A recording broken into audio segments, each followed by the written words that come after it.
Good morning. ಇವತ್ತು ಬೆಳಗಿನ ಜಾವ ಒಂದು ಅದ್ಭುತವಾದ ಅಡಿಕೆ ತೋಟದಲ್ಲಿ ನಾವು ಬಂದಿದ್ದೀವಿ. ಸೊ ಈ ಅಡಿಕೆ ತೋಟ ರತ್ನಾಕರ್ ಶೆಣೈ ಸರ್ ಅವ್ರದ್ದು, ಅವರ ಪರಿಚಯ ಅವ್ರು ನಿಮಗೆ ಮಾಡ್ತಾರೆ. ಆ್ಯಂಡ್ ಇವತ್ತು ನಾವು ಬಿದ್ರೆ ಗ್ರಾಮ ಪಂಚಾಯಿತಿಯ ಹೊನ್ನವಿಲೆ ಗ್ರಾಮದಲ್ಲಿ ಇವತ್ತು ನಾವು ಬಂದಿದ್ದೀವಿ. ಇವರು ಕಳೆದ 1.5 ವರ್ಷದಿಂದ ಮೋದಿ ಕೇರ್ ಪ್ರಾಡಕ್ಟ್ಸನ್ನು ಇವರ ತೋಟಕ್ಕೆ ಕೊಡ್ತಾ ಇದ್ದಾರೆ. ಆ್ಯಂಡ್ ಇವತ್ತು ಮತ್ತೆ ಇನ್ನೊಂದ್ಸಲ ನಾವು ಅಪ್ಲೈ ಮಾಡೋಕ್ಕೆ ಬಂದಿದ್ದೀವಿ. ಸೊ ಎಸ್, ತುಂಬಾ ಖುಷಿಯಾಗುತ್ತೆ ಈ ಥರ ಒಂದು ಅದ್ಭುತವಾದ ವ್ಯಕ್ತಿ ಮೋದಿ ಕೇರ್ ಅನ್ನೋವಂಥ ಒಂದು ಸ್ವದೇಶಿ ಪ್ರಾಡಕ್ಟ್ಗಳನ್ನು ರೈತರಿಗೆಲ್ಲರಿಗೂ ಕೂಡ ಸಾರ್ತಾ ಅವ್ರ ತೋಟದಲ್ಲೂ ಕೂಡ ಅದ್ಭುತವಾದ ರಿಸಲ್ಟನ್ನು ತೊಗೊತ ನಮ್ಮ ಮಧ್ಯೆ ಇದ್ದಾರೆ. ಇವರ ಪರಿಚಯ ಹೇಳಬೇಕು ಅಂದರೆ ವಿಸಿಟಿಂಗ್ ಕಾರ್ಡ್ ಸಾಲೋದಿಲ್ಲ, ನಾನು ದೊಡ್ಡ ಬಿಲ್ ಬುಕ್ಕೇ ತೊಗೊಬೇಕು. ಸೊ ಇವರ ಪರಿಚಯ ಇವರು ನಿಮಗೆ ಹೇಳ್ತಾರೆ. ಎಸ್, ರತ್ನಾಕರ್ ಸರ್ ನಮಸ್ಕಾರ.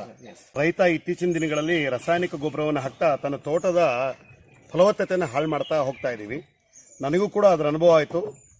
ನಾನು ರಾಸಾಯನಿಕ ಗೊಬ್ಬರಗಳನ್ನು ಸಾಕಷ್ಟು ವರ್ಷಗಳಿಂದ ಬಳಸ್ತಾ ಇದ್ದೆ. ಆದರೆ ಅದರ ಪ್ರಪೋರ್ಷನೇಟ್ ಬಳಸ್ತಾ ಲಾಸ್ಟಿಗೆ ನಮಗೆ ತೋಟಗಳಲ್ಲಿ ಕಾಯಿಲೆಗಳು ಶುರುವಾಯಿತು.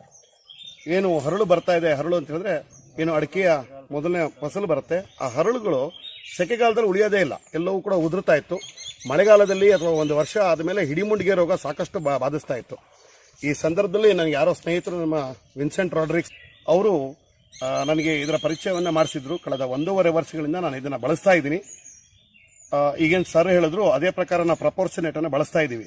ಕಳೆದ 1.5 ವರ್ಷದಿಂದ ನಾನು ಇದನ್ನು ಬಳಸ್ತಾ ಇದ್ದೀನಿ.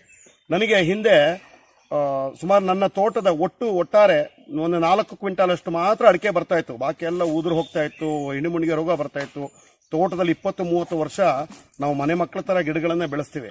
ಆ ಗಿಡಗಳು ನಶಿಸುವುದಾಗ ಅಥವಾ ಸತ್ತಾಗ ನಮಗೆ ಬಹಳ ಬೇಜಾರಾಗೋದು. ಈ ಸಂದರ್ಭದಲ್ಲಿ ಪ್ರತಿ ವರ್ಷ ನನಗೆ ಒಂದು 5-6 ಗಿಡಗಳು ಆ ಥರ ಹಿಡಿಮುಂಡಿಗೆ ರೋಗ ಬರ್ತಾ ಇತ್ತು. ಒಂದು ಫಾರ್ಚುನೇಟ್ಲಿ ಅಥವಾ ಅದೃಷ್ಟವಶಾತ್ ನಾನು ಮೋದಿ ಕೇರನ್ನ ಬಳಸಕ್ಕೆ ಪ್ರಾರಂಭ ಮಾಡಿದ್ಮೇಲೆ ನನಗೆ ಕಳೆದ ವರ್ಷದ ಇಳುವರಿ ನಾನು ಹೆಮ್ಮೆಯಿಂದ ಹೇಳ್ಕೊಂಬೋದು, ಸುಮಾರು 8 ಕ್ವಿಂಟಾಲ್ ಅಷ್ಟು ಅಡಿಕೆ ಬಂದಿದೆ. ಅಂದ್ರೆ ಒಂದಕ್ಕೆ ಡಬಲ್. ನಾನು ಎಲ್ರಿಗೂ ಕೂಡ ಇದನ್ನೇ ರೆಕಮೆಂಡ್ ಮಾಡ್ತೀನಿ ಅಂತಲ್ಲ, ಆದರೆ ನಾವು ತೋಟದ ಪೋಷಣೆಯಲ್ಲಿ ಮನೆ ಮಕ್ಕಳ ತರ ಬೆಳೆಸಿ ರಾಸಾಯನಿಕಗಳ ಇಲ್ಲದೇನೆ ನಾವು ಸ್ವದೇಶಿ ಪ್ರಾಡಕ್ಟ್ ಅನ್ನು ಬಳಸಿದ್ರಿಂದ ನಂಗೆ ಬಹಳ ಒಳ್ಳೆ ರಿಸಲ್ಟ್ ಸಿಕ್ಕಿದೆ. ಈ ಸಲನೂ ಕೂಡ ನಾವು ಇದನ್ನು ಬಳಸ್ತಾ ಇದ್ದೀವಿ. ನಾನು ರೆಕಮೆಂಡ್ ಮಾಡ್ತೀನಿ, ನಿಮಗೆ ಯಾರೇ ಬಂದು ನಿಮಗೆ ಇದನ್ನ ಅಪ್ರೋಚ್ ಮಾಡಿದ್ರೆ ದಯಮಾಡಿ ಬಳಸಿ. ಒಂದು ಸ್ವದೇಶಿ ಪ್ರಾಡಕ್ಟ್ ನಮ್ಮ ದೇಶ ಬಲಗೊಳ್ಳುತ್ತೆ, ನಮ್ಮ ದೇಶ ಬಹುರಾಷ್ಟ್ರೀಯ ಕಂಪನಿಗಳಿಗೆ ಏನು ದುಡ್ಡು ಹೋಗ್ತಾ ಇತ್ತು ಅದು ನಮ್ಮ ದೇಶಕ್ಕೆ ಬರುತ್ತೆ. ಅದ್ರ ಜೊತೆಗೆ ನಮಗೆ ಬದುಕಲಿಕ್ಕೆ ನಮ್ಮ ತೋಟದ ಫಸಲು ಜಾಸ್ತಿ ಆಗ್ತಾ ಆ ಗಿಡ ನಮ್ಮ ಹತ್ರ ಮಾತಾಡತ್ತೆ, ಆ ನಣನಿಸ್ತಾ ಇರುತ್ತೆ. ಅದು ಪ್ರತಿಯೊಂದು ಆ ತೆಂಡೆ ಬರೋದಿರ್ಬೋದು ಅಥವಾ ಗಿಡ ಹಸಿರಾಗೋದಿರ್ಬೋದು, ನೀವು ಅದನ್ನ ಕ್ರಮೇಣ ಗಮನಿಸ್ತಾ ಹೋಗ್ಬೋದು. ನನಗೆ ಕೇವಲ ಅದು ಬಳಸಿದ 4 ತಿಂಗಳಲ್ಲೇ ಒಂದು ವಿಜುವಲ್ ನಂಗೆ ರಿಸಲ್ಟ್ ಸಿಕ್ತು. ಈ ದೃಷ್ಟಿಯಿಂದ ಎಲ್ಲ ದಯಮಾಡಿ ಬಳಸಬೇಕು. ಇವತ್ತು ಮತ್ತೆ ನಾವು 3ನೇ ಸಲ ನಮ್ಮ ತೋಟಕ್ಕೆ ಇದನ್ನು ಬಳಸ್ತಾ ಇದೀವಿ. 4 ತಿಂಗಳಿಗೆ ಒಂದ್ಸಲ ಈ ತರ ಅದನ್ನ ಪ್ರಪೋರ್ಷನೇಟ್ ಅನ್ನು ಹಾಕ್ತಾ ಇದ್ರೆ ತೋಟ ತುಂಬಾ ಒಂದು ಪರಿಣಾಮಕಾರಿಯಾಗಿ ನಾವು ಫಸಲನ್ನು ತೆಗಿಬಹುದು ಅಂತೇಳಿ ನನ್ನ ಭಾವನೆ. ಸೊ ತುಂಬಾ ಖುಷಿ ಆಯಿತು ನೀವು ಇದನ್ನೆಲ್ಲ ಯೂಸ್ ಮಾಡ್ತಾ ಇರೋದು ನೋಡಿ. ನೀವೆಲ್ಲರೂ ಕೂಡ ಇರುವಂಥ ಸುತ್ತಮುತ್ತ ಇರುವಂಥ ಪ್ರತಿಯೊಬ್ಬ ರೈತರಿಗೂ ಕೂಡ ನಿಮ್ಮ ಹೊಲ ಜೊತೆಗೆ ನಿಮ್ಮ ಎಕ್ಸ್ಪೀರಿಯನ್ಸ್ ತುಂಬಾ ಇಂಪಾರ್ಟೆಂಟ್. ಆ್ಯಂಡ್ ನೀವೆಲ್ಲರೂ ಕೂಡ ಮಾದರಿ ಆಗ್ತೀರಾ. ಸೊ ಇದಕ್ಕಿಂತ ಮುಂಚೆ ನಿಮ್ಮ ಒಂದು ಕಿರು ಪರಿಚಯ 100% ಏನೆಲ್ಲ ಮಾಡ್ಕೊಂಡಿದ್ರಿ ಈ ತೋಟದ ಜೊತೆ, ಇನ್ನೇನೆಲ್ಲ ಸೇವೆಯಲ್ಲಿ ಏನೇನೆಲ್ಲ ತೊಡಗಿಸ್ಕೊಂಡಿರ ಅದ್ರ ಪರಿಚಯನೂ ಕೂಡ ನೀವು ಮಾಡ್ಕೊಬೇಕು ಅಂತ ಹೇಳ್ತೀನಿ. ನಾನು ಸ್ವಲ್ಪ ಈ ಸ್ವದೇಶಿಯನ್ನ ನಮಗೆ ರಾಜೀವ್ ದೀಕ್ಷಿತರದ ಅವರ ಒಂದು ಮಾರ್ಗದರ್ಶನ ಅಥವಾ ಭಾವನೆಯನ್ನು ಕೇಳ್ತಾ ನಾನು ಅವತ್ತಿಂದ ಸ್ವದೇಶಿ ಇದನ್ನ ಬಳಸ್ತಾ ಇದ್ದೆ. ಆದ್ರೆ ತೋಟಕ್ಕೆ ಯಾವ್ದು ರಾಸಾಯನಿಕ ಆದ್ರೂ ಕೂಡ ಅದು ನಮ್ಮ ದೇಶದಲ್ಲಿ ಬೆಳೆಯುತ್ತೆ ಅನ್ನೋ ಒಂದು ತಪ್ಪು ತಿಳುವಳಿಕೆ ನಾನು ಕೂಡ ಇದ್ದೆ. ಆದ್ರೆ ಅದು ಎಲ್ಲಿಂದ ಬರುತ್ತೆ, ಅದರ ರಾ ಮೆಟೀರಿಯಲ್ಸ್ ಎಲ್ಲಿಂದ ಬರುತ್ತೆ ಅಂತ ತಿಳ್ಕೊಳ್ಳೋಕೆ ಶುರುವಾದ ನಂತರ ನಾನು ದೇಶೀಯ ಪ್ರಾಡಕ್ಟ್ ಅನ್ನು ಬಳಸಿದ್ದೀನಿ.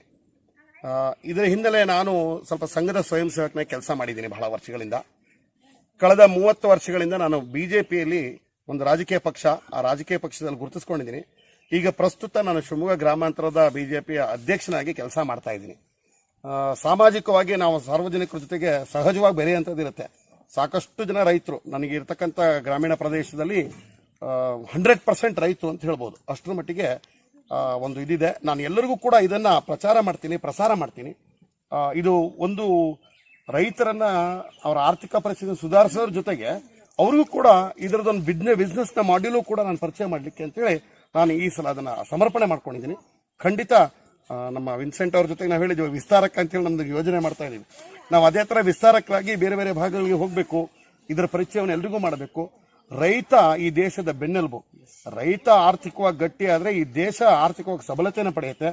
ನಾವೇನು ಭಾರತ ಜಗಜ್ಜನನಿ ಮಾಡಬೇಕು, ನಂಬರ್ 1 ದೇಶ ಆಗಬೇಕು ಅಂತ ಯೋಚನೆ ಮಾಡ್ತಿದ್ವಿ. ಮೊದಲನೇ ಹೆಜ್ಜೆಯನ್ನ ರೈತ ಇಡಬೇಕು, ಕೈಗಾರಿಕೆಗಳು ಅದ್ರ ಹಿಂದ್ಗಡೆ ಬರಬೇಕು ಅಂತ ಹೇಳಿ ಆ ಒಂದು ಭಾವನೆಯಿಂದ ಕೆಲಸ ಮಾಡ್ತಿದ್ವಿ. ರೈತರು ಕೂಡ ಇದಕ್ಕೆ ನಮ್ಮ ಜೊತೆ ಕೈ ಜೋಡಿಸ್ಬೇಕು ಅಂತೇಳಿ ಎಲ್ಲರೂ ಕೂಡ ಸಾರ್ವಜನಿಕವಾಗಿ ವಿನಂತಿಯನ್ನು ಮಾಡ್ತೀನಿ.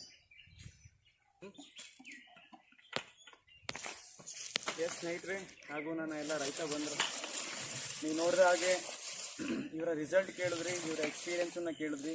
ಈಗ ನಾವು ಇದನ್ನು ಹೇಗೆ ಗ್ರೌಂಡಲ್ಲಿ ಆ್ಯಕ್ಚುಲಾಗಿ ಅಪ್ಲೈ ಮಾಡ್ತೀವಿ ಅನ್ನೋದನ್ನು ತೋರಿಸ್ತಾ ಇದ್ದೀನಿ. ಇಲ್ಲಿ ಸುಮಾರಷ್ಟು ಜನ ನಮ್ಮ ಅಕ್ಕ ತಂಗಿರು ಇವರು ಇಲ್ಲಿ ಪ್ರತಿಯೊಂದು ಮರಕ್ಕೂ ಈ ರೀತಿ ಪ್ರತಿಯೊಂದು ಗಿಡಕ್ಕೂ ಬುಡದಿಂದ ಅರ್ಧ ಅಡಿ ದೂರದಲ್ಲಿ ಸುತ್ತಾಗಿ 1 ಲೀಟ್ರನ್ನ ಕೊಡ್ತಾ ಇದ್ದಾರೆ. ಈ ಪ್ರಪೋರ್ಷನ್ನ ನೀವು ನೋಡ್ತಿರ್ಬೋದು. ಪ್ರತಿಯೊಂದು ಗಿಡಕ್ಕೂ 1 ಲೀಟ್ರು ನೀವು ಕೊಡೋದ್ರಿಂದ ಅದ್ಭುತವಾದ ರಿಸಲ್ಟ್ ಬರುತ್ತೆ. ಆ್ಯಂಡ್ ಇದನ್ನು ಕೊಟ್ಟಾದ ನಂತರ, ಕೊಡೋಕ್ಕಿಂತ ಮುಂಚೆ ನೆಲನ ನೀವು ಸ್ವಲ್ಪ ಹದ ಮಾಡ್ಕೊಬೇಕು. ಹದ ಮಾಡ್ಕೊಂಡು ಆದಮೇಲೆ 1 ಲೀಟ್ರ್ ಕೊಡ್ತಾ ಹೋಗಿ. 1 ಲೀಟ್ರ್ ಕೊಟ್ಟಾದ ನಂತರ 2 ರಿಂದ 3 ದಿನ ಅಥವಾ 4 ದಿನದ ಗ್ಯಾಪಲ್ಲಿ, ತುಂಬ ನೀರಾವರಿ ಇದ್ದರೆ 4 ರಿಂದ 5 ದಿನ ಗ್ಯಾಪ್ ಬಿಟ್ಟು ವಾಪಸ್ ನೀರನ್ನು ಕೊಡಿ. ನೀರಿನ ಸಮಸ್ಯೆ ಇದ್ದಲ್ಲಿ ನೀವು ಕೊಟ್ಟಾದ ತಕ್ಷಣವೇ ಡ್ರಿಪ್ ಇರಿಗೇಷನ್ ಮಾಡ್ತಿದ್ರೆ ತಕ್ಷಣ ಸ್ಟಾರ್ಟ್ ಮಾಡಿ. ಡ್ರಿಪ್ ಇಲ್ಲ ಅನ್ನೋದಾದರೆ ನೀವು ನೀರು ಹಾಯಿಸೋ ರೀತಿಯಲ್ಲಾದರೆ 2 ದಿನ ಗ್ಯಾಪ್ ಕೊಟ್ಬಿಟ್ಟು ನೀರನ್ನು ಕೊಡೋಕ್ಕೆ ಸ್ಟಾರ್ಟ್ ಮಾಡ್ಬೋದು. ಈ ಥರ ಮಾಡೋದ್ರಿಂದ 100% ನಿಮಗೆ ಅದ್ಭುತವಾದ ರಿಸಲ್ಟ್ ಬರುತ್ತೆ. ಎಲ್ಲ ರೈತರು ಯಾರೆಲ್ಲ ನೋಡ್ತಾ ಇದ್ದೀರಾ ಆ್ಯಂಡ್ ಯಾರೆಲ್ಲ ಕನ್ಸಲ್ಟೆಂಟ್ಸ್ ಇದ್ದೀರಾ, ನಿಮ್ಗೆಲ್ಲರಿಗೂ ಕೂಡ ಈ ವಿಡಿಯೋ ತುಂಬ ಯೂಸ್ ಆಗುತ್ತೆ. ಜೊತೆಗೆ ನಿಮ್ಮ ಸುತ್ತಮುತ್ತ ಇರೋ ಪ್ರತಿಯೊಬ್ಬ ರೈತರಿಗೂ ಕೂಡ ಕೇವಲ ಅಡಿಕೆ ಮಾತ್ರ ಅಲ್ಲ, ಈ ರೀತಿ ಬರುವಂಥ ಹಲವಾರು ಏನೆಲ್ಲ ಬೆಳೆಗಳಿದೆ ಎಲ್ಲದಕ್ಕೂ ಕೂಡ ನಮ್ಮ ಸಂಜೀವಿನಿ ಪ್ರಾಡಕ್ಟ್ ಆದ ಆಕ್ಟಿವ್ ಮ್ಯಾಕ್ಸ್, ಆಕ್ಟಿವ್ ಝೈಮ್ ಹಾಗೂ ಆಕ್ಟಿವ್ 80 ಗೋಲ್ಡನ್ನು ಕೊಡೋದ್ರಿಂದ ಅದ್ಭುತವಾದ ರಿಸಲ್ಟನ್ನು ತೊಗೊಬೋದು.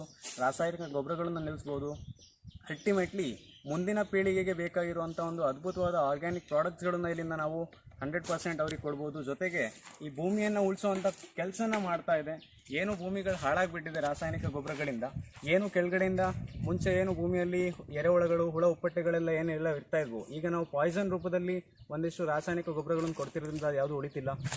ಈ ಒಂದು ಸಂಜೀವನಿ ಪ್ರಾಡಕ್ಟ್ ತುಂಬಾ ಹೆಮ್ಮೆ ಆಗುತ್ತೆ ಒಂದು ಪಾರ್ಟ್ ಆಗಿರೋದ್ರಿಂದ.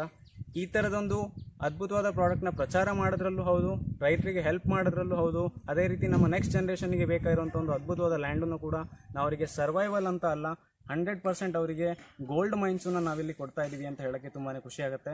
S, thank you very much ಚೆನ್ನಾಗಿ ಸರ್, ಧನ್ಯವಾದ. Thank you. ಧನ್ಯವಾದ.